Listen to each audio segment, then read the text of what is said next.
Andy, fantastic race in your debut last year, seventh. I know you probably wanted to go a little better, but cracking the top 10. Give us your thoughts on your first time in Kona.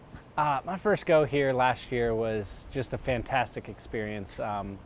It was as hard as I thought it would be, maybe even harder. It was super challenging.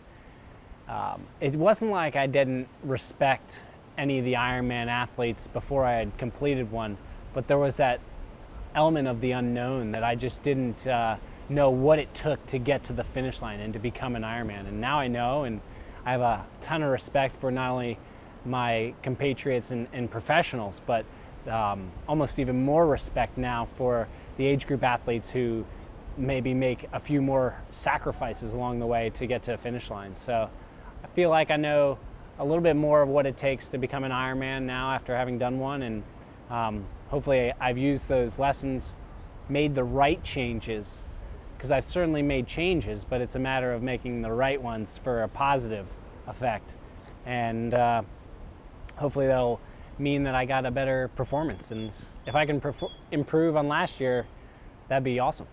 So what have you done differently this year than last year getting ready for the race in 2009? I think preparing for 2009's Ironman World Championships was started back in October of 2008. It was what I was able to learn on race day here, and I took those lessons.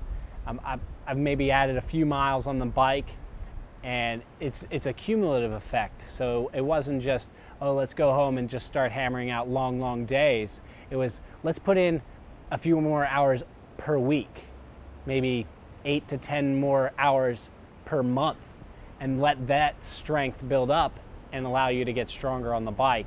So we started with that, really implementing it in January, and it's helped some of my racing, and some of my racing has actually hurt.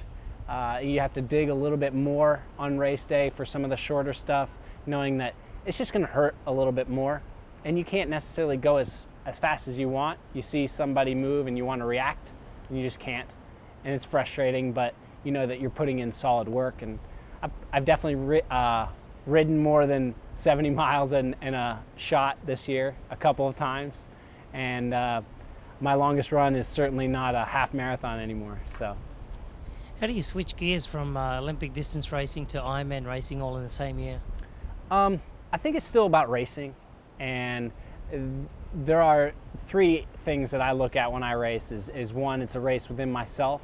It's a challenge and a battle to see what I can get out of myself physically. Two, I'm racing the course and the conditions. And here on the Big Island, I mean, there's definitely not a shortage of conditions. The water makes it perfect for a good start to the day. The temperature is right, it's fast.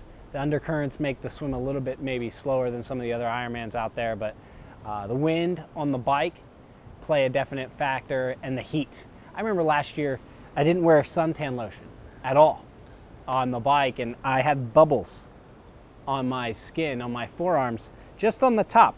The bottom half of my forearm was just like it is today, but my skin started bubbling over about 3.5, 4 hours into the ride, and it hurt to touch. You couldn't really touch it, and so I'm gonna wear lotion this year. And then on the run, the physical conditions are just the heat and the humidity. You're really battling those. And then the other thing I battle on race is my competition. Trying to get the best of them, try to get the most out of them, and still be better. My perfect scenario for an unbelievable and memorable race is having something go to the wire. You got the most out of all your competition. They gave you their very best shot, and you're still able to stand up at the end and be a winner.